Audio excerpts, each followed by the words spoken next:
Hi, as I mentioned in a previous one of these videos, I've been preaching my way through Paul's letter to the Philippians, and in the process of doing that, I've had to take up a passage that has been argued about for centuries.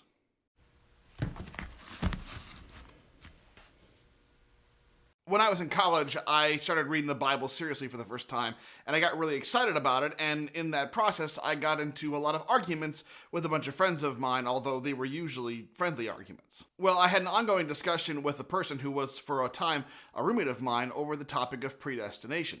As kind of a general summary, my roommate took up the position that we are predestined either for salvation or condemnation based entirely on the will of God, whereas I would take up the position that there was a significant role for what we call free will. I remember hearing at one point Philippians 2, verse 12, quoted, where Paul tells the Philippians that they are to work out their salvation with fear and trembling. And I remember thinking to myself, well, that's that. You can't deny there's a role for human participation if Paul says something like that. I must have just gone from the quotation I heard and not actually gone back and read the chapter in its context, because I remember being totally surprised when my roommate then said, well, did you keep reading? The very next verse, Paul tells us that it is God who works in us both to will and to do the work of his good pleasure. I think that when people read this passage and think about this topic, it's very tempting to get to the point where we say, well, which is it? Do we work out our salvation with fear and trembling, or does God work it out in us? And it can feel like it can't be both of those. You see, it could be argued that if God is the one who does all the work, then there seems to be no place left for us working things out with fear and trembling. But if we say that it's us who's working it out, it seems like it's only just one step away from teaching that we're being saved by our works. Later on, as I got deeper into the reading the works of John Wesley, I came across his sermon on working out our own salvation. And he tries to resolve the issue by rooting it in his understanding of prevenient grace, the grace that goes before us, even though I don't think he uses those terms in the sermon. And Wesley's argument is basically that God is always the first primary actor in the situation, that if God didn't work, then we could do nothing. But since God does work, then not only can we work, we are also bound by the fact that we must work. So we can't use the fact that God is at work in us as an excuse for us to not be working out our own salvation. It's the presupposition that the whole thing assumes. It's the kind of thing that without that, the whole command wouldn't make sense at all.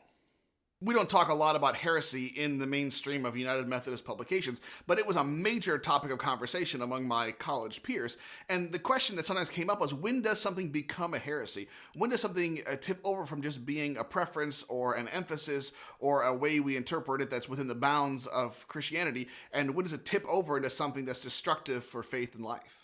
One of the things that the more thoughtful Christians I knew at the time would say is that it's important to remember there's a ditch on both sides of the road. And what they meant by that is it's relatively easy to see what people you disagree with are doing and see how that can tip over into heresy. It's not always so easy to see how your own perspective, if taken to the extreme, if you're trying to get away from that other view as far as you can, that may also tip over into something that's destructive for faith and life.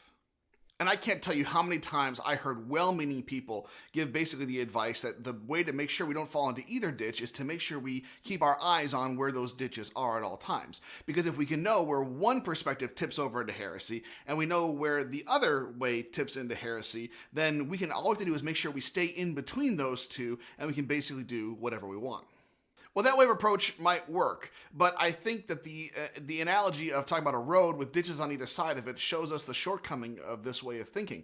I mean, after all, I don't think that most people, when they get in the car to drive, think to themselves, as long as I stay in between these two ditches, I'm going to be fine. In fact, I think that people who are driving rarely ever think about the ditches on the side of the road hardly at all, let alone all the time.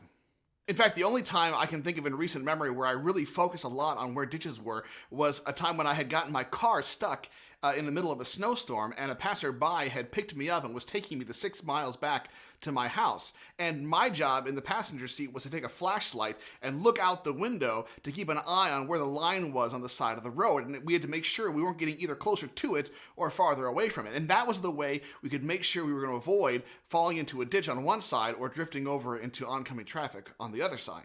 Now, on the one hand, it worked because we were able to avoid being hit by another car and we were able to avoid going into the ditch. But it makes it very clear that none of us really drive this way all the time. We realize that we only drive in that kind of way with incredible attention placed on the ditches when something's wrong. And if we're focused so heavily on the ditches, we tend to go more slowly than we would want to.